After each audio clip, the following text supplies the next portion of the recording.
Hello and welcome. You're watching To The Point.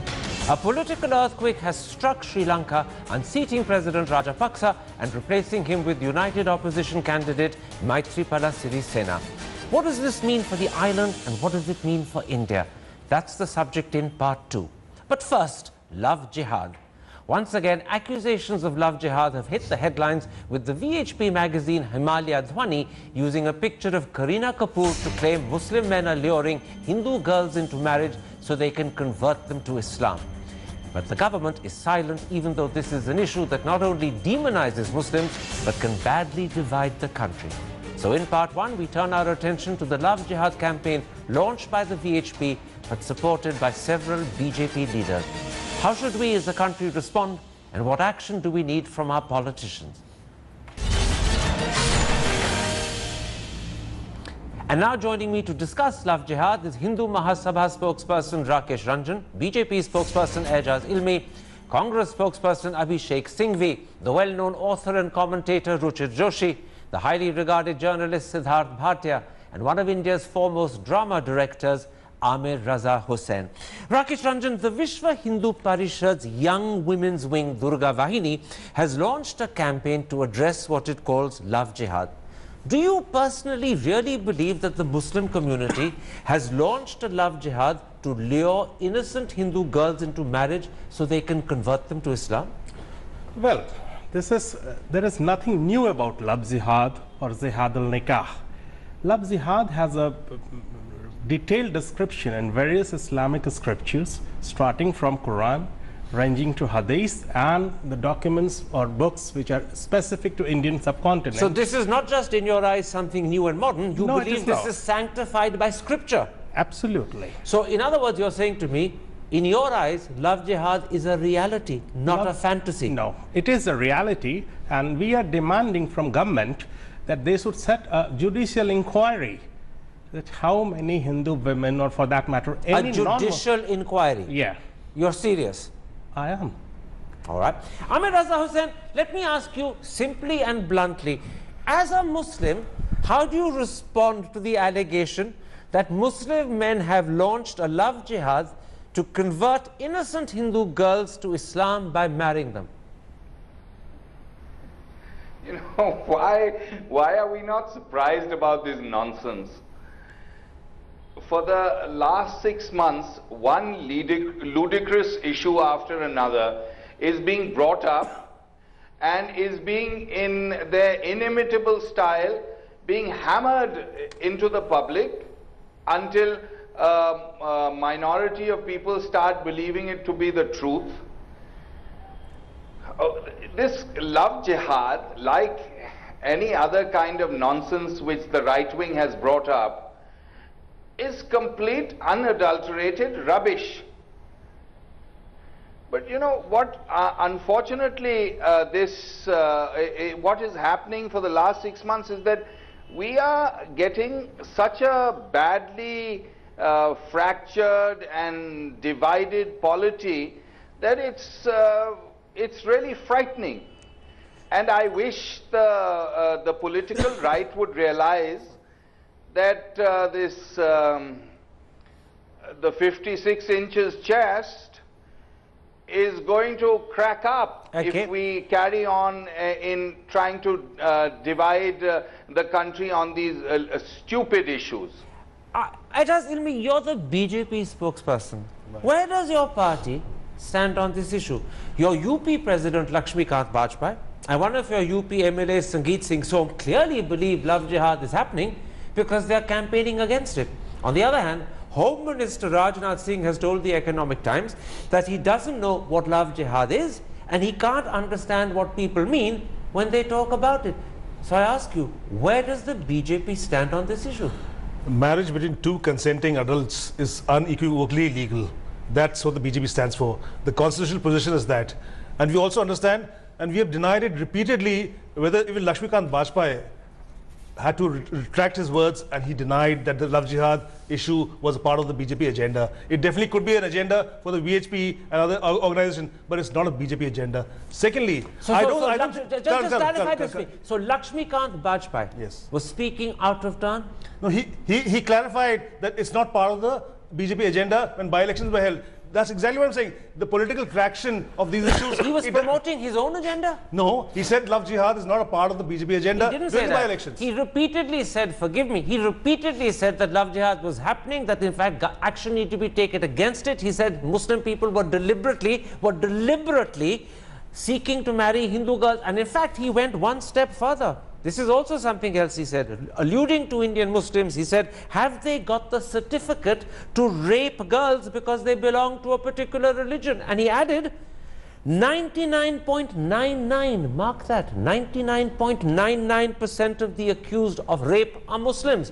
Your UP president, Times of India, August 2014. After that, he withdrew the statement and said love jihad is not There's part. no point withdrawing the statement once you made it. What is not in consonance with the stated policy of the Bharatiya Janata Party cannot be alluded to the BJP. You have to be in sync with what the BJP is talking about. We haven't got this mandate to squander it away by these divisive issues. That's why the Prime Minister... You're making a very good effort at it. But let's leave that aside. Okay. Ruchir Joshi, the latest issue of Himalaya Dhwani, a magazine brought out by the Durga Vahini, has Kareena Kapoor on the cover with the words Love Jihad underneath it because she's got married to Saif Ali Khan, a Muslim. The Vahini's Northern Indian Regional Coordinator Rajani Thukral said they've chosen Kareena because she's a celebrity and young people emulate celebrities. Is it fair to use Kareena Kapoor as proof of love jihad?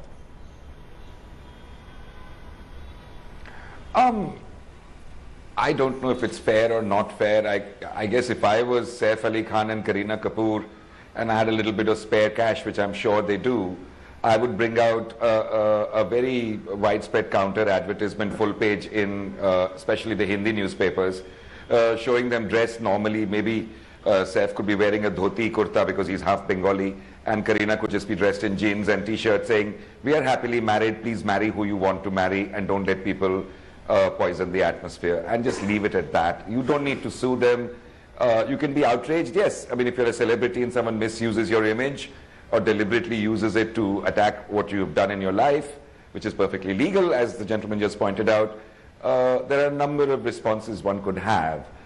The bigger point is that, you know, the BJP and the Sangh Parivar are constantly playing this cat and mouse hide and seek game, whether it is with riots, whether it is with political issues. One person will say something and throw that bomb out into the public domain, and then either they will retract or another person will retract and say, no, no, BJP never said that, or we retracted it, and the VHP said it, or the Bajrang Dal said it, or the Durga Vahini said it. And it's a classic maneuver where the government at the same time wants to be seen as supporting all these crazy initiatives like Love Jihad and all this stuff, and at the same time keeping the legal nose clean by withdrawing and saying, no, no, no, it was just something that somebody else said and he's retracted, you can't blame the BJP for it. Actually, we have to understand that the Sangh Parivar, the BJP, the Bajrang Dal, the RSS, they're all one and the same unit with different facets.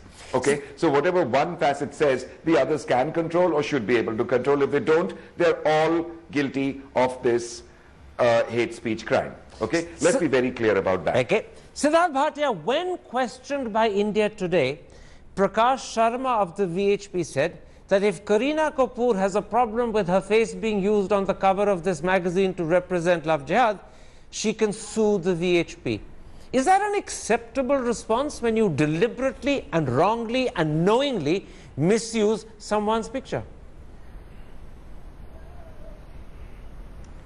No, of course it's not an acceptable response, because they know very well that she won't, and if she did, foolishly spending time, money, effort and dragging her name through the public eye, these people are going to revel in the publicity they get. So it's a kind of classic win-win situation. Now, I was just listening to what Ruchir was saying. It's obviously a kind of a, you know, grand kind of hydra-headed monster which says something's there, and then you say, oh, by the way, we didn't say it, they said it, oh, what is this? Walk away from the press, pretend that you haven't understood the question. So that's the kind of classic. In fact, I recall Bal Thackeray often saying that, you know, the problem with the BJP is that they don't stand by what they say, while people like me who say all kinds of crude things stand by what we say. So these people don't even have the courage of those kind of convictions. Picking the film industry example, I think is very, very crafty. It's very low cunning, in fact.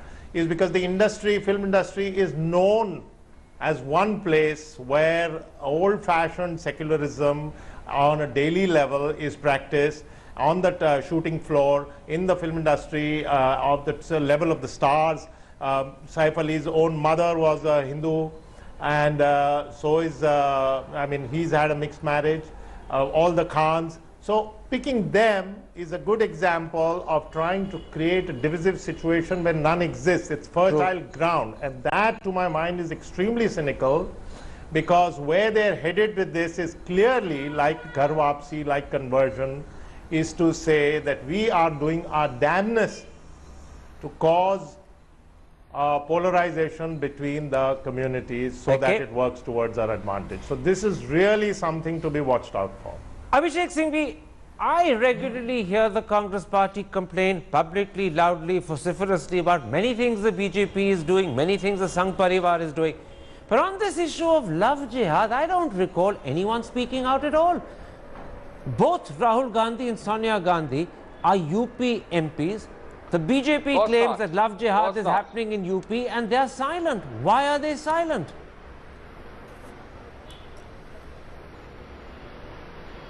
Of course not, Karan. This first happened more than 2 months ago. I myself took the briefing from the official AICC podium, and we condemned it in unequivocal terms, and every spokesperson of ours has condemned it. This is again a revival. It happened about 2 months ago. But I want to make 2 or 3 But the Gandhis are silent. That was my point. The Gandhis are silent. Why are they silent? The first point is, Karan, well, the Gandhis, it is under the Gandhis' direction. No, it's under the Gandhis' direction. The official briefing of the AICC from the podium takes place. It's a one-page report. You have it on the record. We have condemned it. But let me make the larger, more important point. That's a very, I mean, we have been unequivocal in our condemnation. What is important, Karan, is that while you hear this kind of good cop, bad cop condemnation you heard just now from the BJP person or your panel, you do not hear it from the persons who must condemn. Because in the last 7 months, you've had people who are MPs, Sakshi Maharaj, Ministers Sadhvi, who have done and talked about Xmas, who have talked about love jihad, who have talked about Char Bacche, who have talked about Ghar Wapsi, and Mr. Modi or Mr. Rajnath Singh or the Finance Minister or Amit Shah have never condemned it. So this is useless trying to say on a television program what the stand of the BJP is. It's your MP, it's your minister. And the second aspect, Karan, is that at a lesser, it's not purely semantic. I mean, the very phrase love jihad sounds like an oxymoron. Well, this really can't be. On the contrary, right. I do believe, although I must concede, this is never going to happen in India, it doesn't happen. Let me say that the best way to stop divisive tendencies in this country and to reduce communalism elsewhere is to have and encourage inter-religious marriages. Absolutely. Inter-religious marriages is probably the best antidote. Not that it will happen soon. But here you're talking of love jihad. In other words, what India needs is the love jihad. We shouldn't be scared or wary of love jihads. The more love, the better for the country. Let me put this to you, because it's an interesting point made there, in fact, by Abhishek Singhvi. Yes. You say that this is not part of the BJP's agenda. It isn't. I'll accept it. Except the problem is, senior BJP people, not just Lakshmikant Bajpai, not just Sangeet Singh Som, Yogi Adityanath and several others, go on about it. And your top leadership is silent. Not only Mr. Modi, not only Arun Jaitley, not only Rajnath Singh and Mr. Gadkari don't speak on it, but even venerable leaders like L.K. Advani and Murli Manohar Joshi are silent. What does that silence suggest? Karan, on the Sadhvi Niranjan Jyoti issue, the Prime Minister gave a statement. Venkaiah Naidu gave a statement in the floor of the House and both the houses. That was because she was abusive and used the word haram zado. Yes, I'm talking about love jihad. I'm talking about love jihad. Also, he was made to withdraw his statement. On love jihad. Yes. The Prime Minister has not said a word. Because Venkaiah Naidu has clearly said that the state has nothing to do with these issues. That Mr. Naidu spoke about conversions yesterday at Privacy. He didn't talk about love jihad. I'm coming back to love jihad. The love jihad that they speak about is linked to conversion only. Just a moment. When Lakshmikant Bajpai declared a position on love jihad, you're now saying to me for the first time it's not the BJP's position. The BJP didn't officially say so. Mr. Modi didn't say so. Jaitley didn't say so. Rajnath didn't say so. They should have admonished him. They didn't. Every spokesperson of the BJP and senior minister like Venkaiah Naidu has spoken about this and have decried the fact it's got nothing to do. Behind closed doors and No, in secret, in the perhaps. open, in every television channel, every media organization we've done Let this. me put this to you. You are convinced that love jihad is not just a reality, you're convinced it's sacred, it's part of the scriptures of Islam. Do you realize that what you're really doing is demonizing Muslims? That in the process you're Absolutely polarizing not. the country, that you're threatening the harmony of a multi-religious, multi-ethnic state that can be so easily fractured. You're playing with India's future. See, we are not demonizing Muslim. We are not saying anything against Muslim. This is love This for is, Muslims? hold on. Let me finish my statement. This is a problem with the scripture of Islam, and the Muslims or the Islamic clergy needs to redefine things, decide that how they are going to manage their society in 21st century. So, just a moment. Are you actually suggesting that this is not just something done by This Muslim needs- scripture, but in addition, this is a planned modern-day strategy of the Muslim yes, community? It is a strategy right from the day of Prophet Muhammad, days of Prophet You Muhammad. really seriously believe this nonsense? You I see don't the think so. Tariq-e-Islam, In the fact, history of Islam. You believe this? It is full of. You really believe this? You're not just saying that because the Hindu Mahasabha believes it. I totally disagree. This came about 10 years back in Kerala, which just came out by CPI No, and raised then it. why in you Madhya Pradesh, comment this? it's got nothing to do. The community is rather insular. The community is rather insular. This is not a Yes, quarrel yes, between yes, the two of yes, you. yes. Let me bring This in is- Amir Raza Hussain. Amir Raza Hussain, I'm going to quote to you Sangeet Singh Som, the BJP MLA. And regardless of what you've heard from the BJP spokesperson Ejaz Ilmi, this is what the MLA say in public. Love jihad is being done in a planned manner with the involvement of terror outfits. We are concerned at the fact that youth of a particular community are being trained with the involvement of terror groups to lure Hindu girls and marry them in order to convert them. How do you respond to that? Because that is what BJP MPs and MLAs are officially saying. I know, but how do you respond to this nonsense, Karan? And how do you respond to this person on your show who says that this is part of Islam? How do you respond to these people? Other than Come tell for a them debate. that they are ignorant and illiterate? Why don't they put their money where their mouth is? Why don't they show us how it has been done, when has it been done, by whom has it been done? You can say anything about anyone and get away with it. What kind of absolute nonsense? And the problem, as I said earlier, that if these people repeat it again and again and again, and they repeat it on shows like yours, they are a minority of ignorant people who will actually go ahead and believe that there is a conspiracy of love jihad. That is what the danger is. The danger is not a few misguided, stupid people believing something. The problem is that they get on to the media, they get on to the print media, they get on to the television media, and there are a whole lot of unfortunate people in this country who start believing this. They start actually believing that Muslims are having, there is a conspiracy amongst the Muslims to convert Hindu girls. I mean, can you imagine? Absolutely. Have you ever heard any such nonsense? Let me bring in at that point Siddharth Bhatia. Siddharth Bhatia, Lakshmikant Bajpai claims that love jihad is particularly prevalent in the Braj region of UP. He claims also that the UP government, that is to say Akhilesh Yadav's government, is deliberately defending love jihadis. Do you have any independent reason to believe these so-called facts, or is he simply making them up? I have no access to a Braj region, and I have no access to any statistics or studies, and I'm fairly sure neither has he. I would invite him to Mumbai and show him around and show him a number of examples of Muslims married to Hindu girls, Muslim girls married to Hindu boys, Christians married across, and Hindus married Parsis. I'll show him enormous examples, which is what contributes to the cosmopolitanism of Mumbai. I don't know Braj region at all. Presumably they detest the idea of cosmopolitanism. My point is, imagine a situation, what have we reached, of the point we've reached, that 6 months after this fantastic election the BJP won, that we in a television studio are discussing this total nonsense. where this man is being given a platform to discuss it with reasonable people who understand what is going on. Imagine that he gets this kind of reasonable platform to utter whatever rubbish he wants to utter. So this is complete nonsense. There is no such thing as love jihad. And even if there were, I think cosmopolitanism is something to strive towards. Ruchir Joshi, you heard a moment ago Aijaz Ilmi saying that love jihad was not part of the official platform or policy of the BJP, regardless of what independent BJP MPs, MLAs, sometimes even ministers say. This is not the party's position.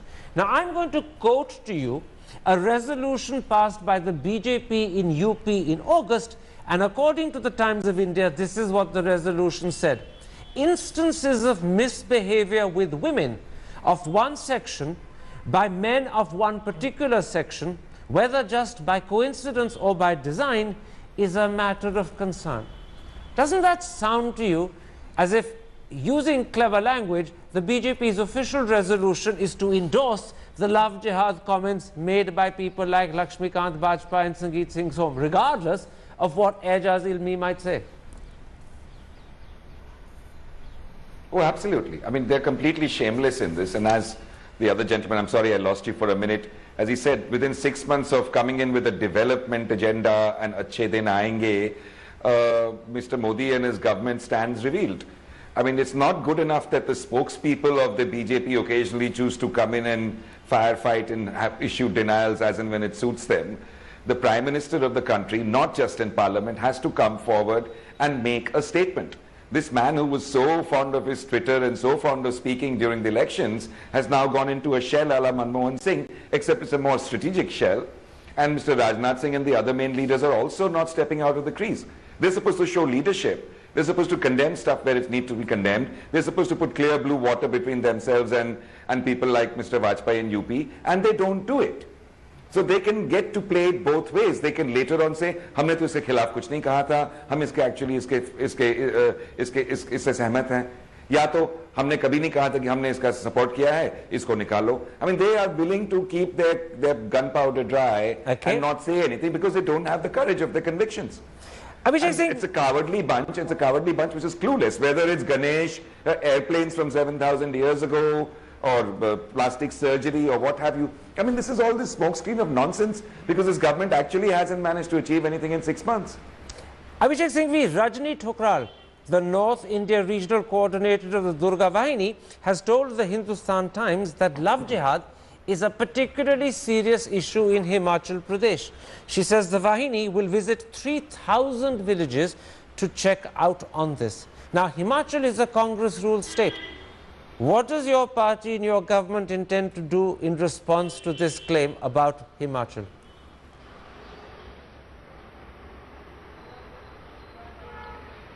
The moment there is any overt manifestation of lawlessness spread by these absolute lunatic fringe, which includes the Durga Vahini, you can rest assured that not only any Congress-ruled state, but any sensible state, and I would include perhaps even a sensible BJP chief minister, would take action, must take action, will take action. But the issue is larger, Karan. Why, ask yourself the question, is it that you are having this lunatic fringe with these lunatic ideas coming up with monotonous regularity every week for the last 7 months? I mean, let's not kid ourselves. Durga Vahini is nothing else than the VHP, than the Bajrang Dal, than so many others who are arms, eyes, ears and limbs of the BJP. Now, they have suddenly come out of the woodwork. They were always existing. But this brazenness, this openness, this officialdom, this manner of articulating, please understand this. After all, they're not invented in the last 7 months. These organizations have been there earlier. So obviously, it is by very, very nascent, participatory, subtle, surreptitious, collusive involvement of the government. Okay. The signals are there. The support is there. That's the really worrying part. Do you think anybody is worried about the Durga Vahini? We are equally concerned. We don't want the agenda that we were elected for to be disrupted by these things. Okay. Let me the headlines can be hijacked. Let me bring you at this point, Dr. Ranjan.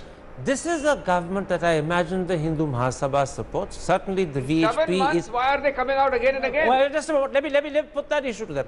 This is a government the Mahasabha supports, I presume. It's clearly a government the VHP supports. They're part of the Sangh Parivar. Do you not realize that by raising these issues, not only are you deflecting attention from Mr. Modi's core agenda of development and good governance, but much worse, you're actually demeaning the BJP because they're in an awkward position of not knowing how to respond. You're undermining Mr. Modi, a man you should be strengthening. You're working against the interests of a Prime Minister, I presume, you wanted to see in power. First of all, let me clarify. Hindu Mahasabha is an independent organization. It is not a part of Sangh Parivar. No, I didn't say you were. I said this is a government you must support. There is no doubt we supported Mr. Modi in most of the constituencies. That's the reason I'm asking the question. With expectation that we will get a free and fair justice. Our voice was, choked by previous governments. So we are expecting from Mr. Modi to constitute a judicial inquiry that how love jihad has taken place in last 50, 60 years. Have you formally met Mr. Modi to put this demand to him? Well, we have. You have? We have written. No, I have not met personally. But we have sent a letter to him. What response did you get? No, we are expecting the response. We have Mercifully, this is another example of valuable silence from Mr. Modi this time around. Yeah. He hasn't responded. He hasn't responded. Let me ask you a question, and you may think this is an unfair question, but actually I think it's a very valid question. Okay. You're a Muslim married to a Hindu. Yes. Shahnawaz Hussain is a Muslim married to a Hindu. Mukhtar Abbas Naqvi is a Muslim married to a Hindu. So by that fact was Sikandar Butt. So too Shah Rukh Khan, Amir Khan. Are they all love jihadis? Absolutely not. Marriage between two consenting adults is legal. And it's a constitutional position. And if the VHP has a problem or anybody has a problem with that, they can approach the courts and find out and challenge it. But it has no social traction or political traction now. The reason, therefore, when I ask, why is your Prime Minister or your senior minister silent on this issue, is because surely they should come out and say, people like Mukhtar Abbas Naqvi, Shahnawaz Hussain are not love jihadis. We Why object mention to this individuals when the position is very clearly there's a constitutional provision that two consenting adults can marry irrespective of their religion, caste or creed? Where's the problem in that? Do you believe that Shahnawaz Hussain, Mukhtar Abbas Naqvi and the gentleman sitting to your right are love jihadis? Absolutely not. Absolutely not. Let me clarify who is a love jihadi and who is not. Go ahead. If two consenting adults who are reasonably educated and they understand the consequence of changing the religion or interfaith marriages, we have absolutely no problem. They can go ahead, no problem, no issues. Here the issue is, people are coming, they are imitating that I'm a Hindu, then they lure the girl, they trap her, then they will marry her somewhere as a Hindu and then force her to convert to Islam, or at a later stage of affair, they will disclose that, well, I'm a Muslim, if now you are in love with me, so you get converted to Islam and marry. So this is a process of converting large ignorant society. Let me put that to someone who's not a politician, an independent thinker, to ask to what extent they are convinced by the logic of your position. Even today, there is a case in Ranchi, which is a BJP-ruled state. It's a highly disputed case. I deliberately didn't bring it up because it is so controversial. The very facts are disputable. It doesn't prove a thing, which is why I hadn't brought it up on purpose. Of cases. Hang on a second. You go from 1 to thousands. You're very clever with your numbers. Amir Raza Hussain, I want to put that question to you first, and then I'm going to put it to Richard Joshi. Are you at all convinced by the argument you've just heard from Dr. Ranjan?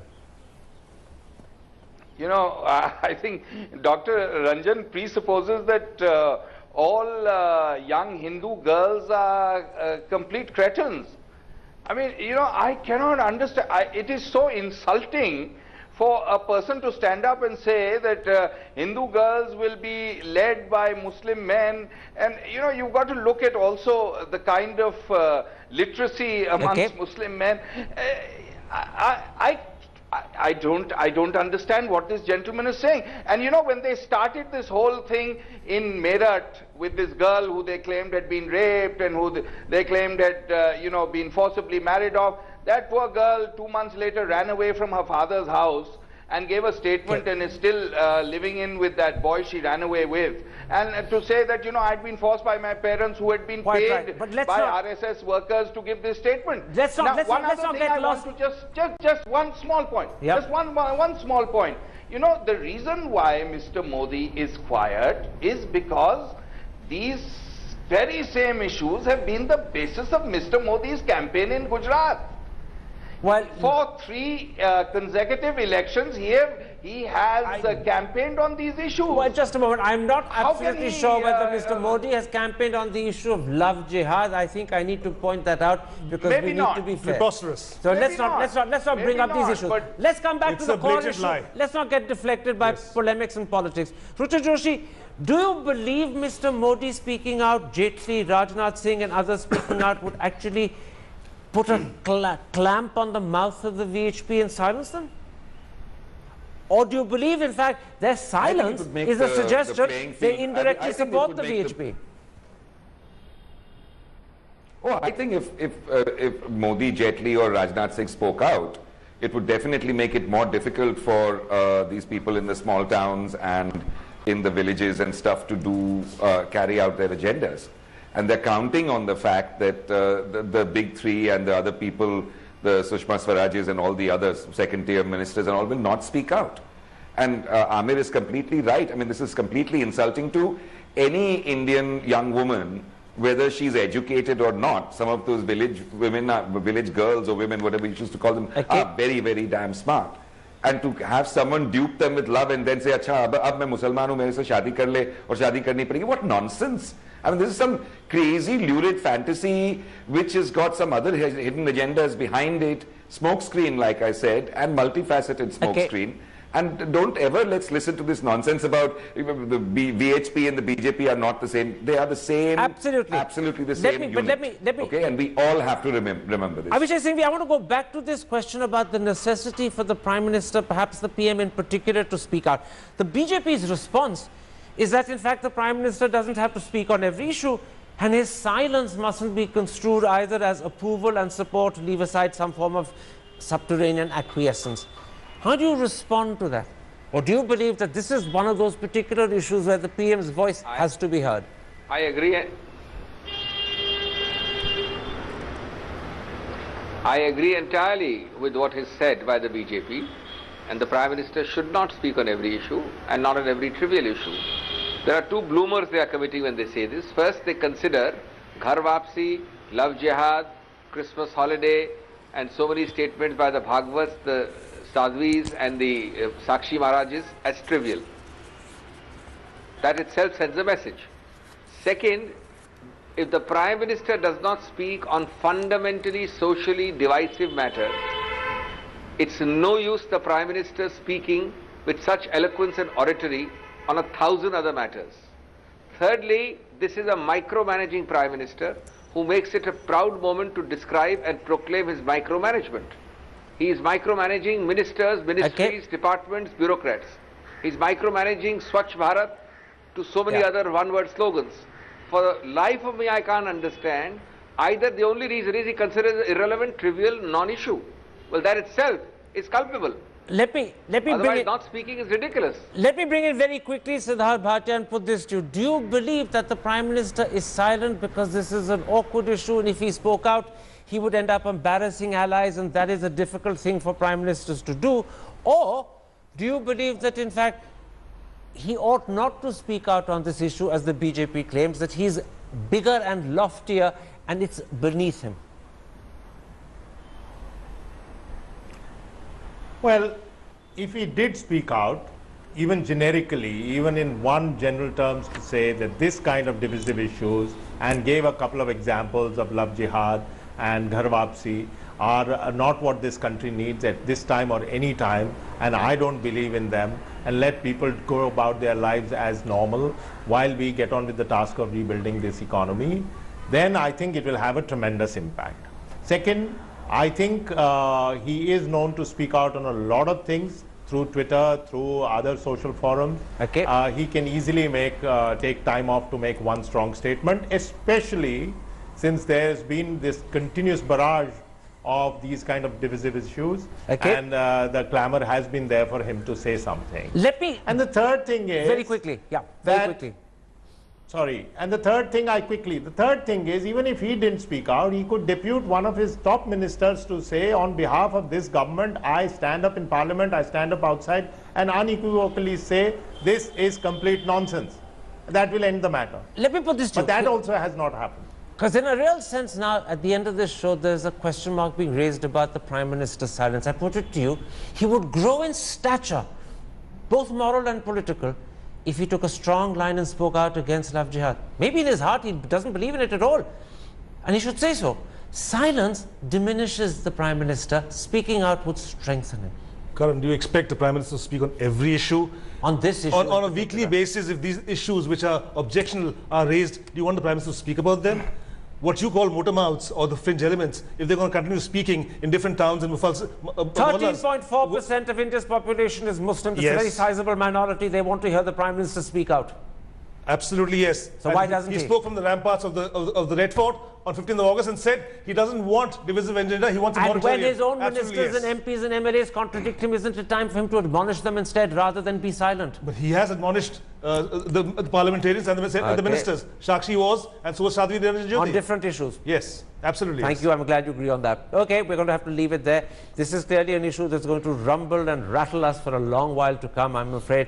Modern India is heading towards love jihad, but not the sort of love that I would want to encourage. My thanks to both of you for coming to studio. My thanks also to my guests for joining me.